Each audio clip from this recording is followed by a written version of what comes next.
Eh. Hello! So, today got lots done. Got a good, like, full 8 hours put in, so hooray! What is it? I started out all the way back down here at the beginning of particle terminology, and I only have one left to do. Um, should be done tomorrow morning, and then I'll do a practical application of these particle things I've learned. But yes, many pages of notes and lots of learning.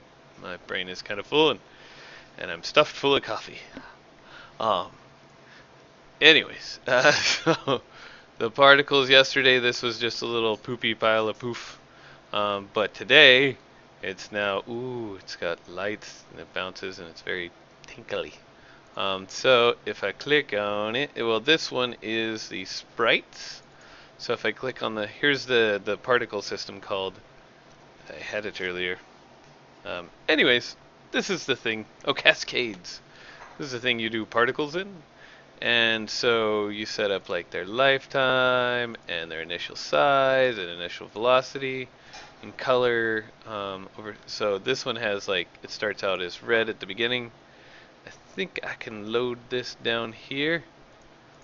Um, yeah, these are their colors actually. I think, yeah, color of life is down in the graph editor down here. So if I wanted to, I could make it curve from one color to the next a little differently. But anyways, as life goes on, they change color, and hooray, it makes it look pretty. This one only has the one particle emitter, and it does have a collision object here, so that is why back here when it hits things it collides. Where'd it go? P-Sparks, here we go. And on the collision it has their mass, and anyways, some other physics variables to get everything set up. And then on to the next one is GPU particles. These ones you can send just vast sums of numbers because the video card handles it instead of the CPU, so you can just like go crazy full tilt. And the reason it looks so swooshy and freaking awesome is because if you go to GPU sprites, it is using a local field or vector field, which you generate these in other programs. And this box basically holds, here we go, vector fields. Yeah, see how that's spinning around?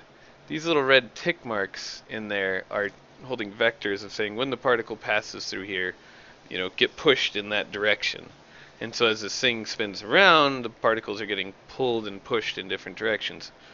But because because it's a GPU, I can generate 1,000 of them a second, and it does fine with it. I can turn it up to 3,000 a second, and it would still do just fine with it.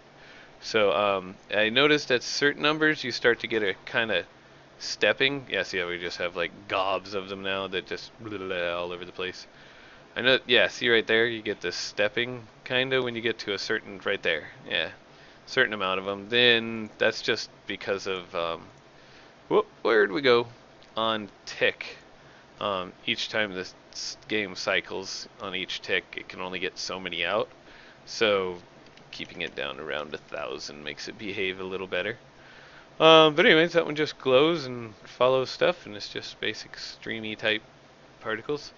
This one is our happy rainbow cows, and it emits meshes. So it's just got a lifetime. Oh yeah, and the cool thing about this is in the material.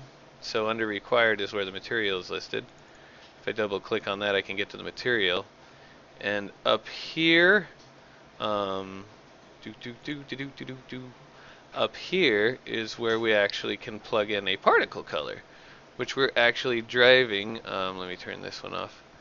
We're actually driving inside here under initial color. I think it was, right? Well, one of these is driving a thing. Or no, it's getting driven by that and vice versa. Anyways, inside the material it's getting a particle color that's being shoved into it, and that way you get to, at spawn, generate lots of different colors. So each time one spawns, it gets a different color, and because this is the skin color, and then here's the spot color multiplied by the the particle color, so you end up with the color as the main color, and spot color is a slightly darker version of that color. So, anyways, yeah, it's a simple little emitter. It's not much there, but it's still pretty cool. And then there's this really cool one, which is beam emitters, and beams just you can declare a start and end. Just a beam just does a flat thing, but you can also declare a start and end. And so on the beam emitter, there we are.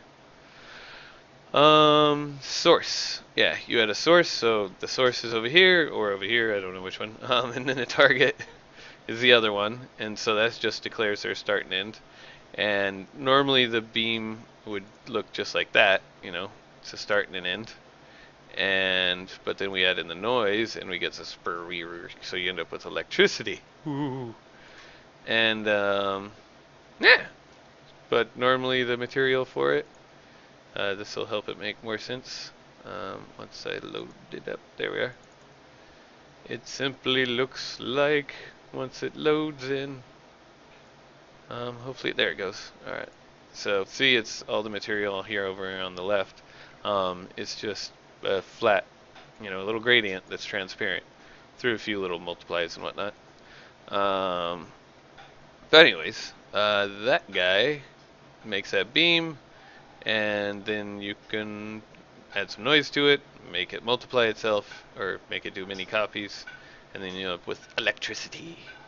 And then there's ribbon emitters, which kind of do a beam behind something. It just tracks the area that something spawns. So the ribbon emitter actually has two sets of particles going on in it. So you got, I think we can isolate it. Yeah, these guys, which are just like the first one. Just slowly spatting out, and then the ribbon traces along behind it, and you end up with these lovely little blue trails. They're so pretty. But yeah, and the material for the ribbon, all it is just it's the same as the other one, where it's just a gradient. Yeah, like that. So all it looks like is that, same as the previous one. But it leaves that trail behind, and so, yeah, you end up with, oh gosh, where'd it go? There it is. Yeah, those. It was really cool. And then lastly, there's this guy, which you can see a little better if I actually hit play. Ooh, Disco Inferno with Creepy Face McGee. Anyway, so that one works off of, where'd it go? Mesh, Sprite, Anim Trails. Here we go. So here's this guy in Persona doing his jumping jacks, and you just add a notify on the notify targets, and under the notify you say first socket name, second socket name, so it's saying from the elbow to the hand, spit out this particle, and the particle is right here, which you can't see here because you can only see it while the bone system is driving it. But down here we have the color. It's a pretty simple particle. The material is very similar to all the others, just yeah, like that. Just the fading thing, except for it adds the rainbow color in back in the particle, wherever it went to.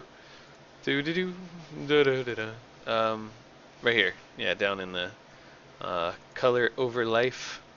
It has different keys. At first it's red, then it goes green, then it goes to blue as it goes along, and so in the end you end up with happy disco rainbows. So yeah, it's pretty cool stuff. And the ones that that the system that Unreal comes with have just tons. Let me see if I can find one real quick.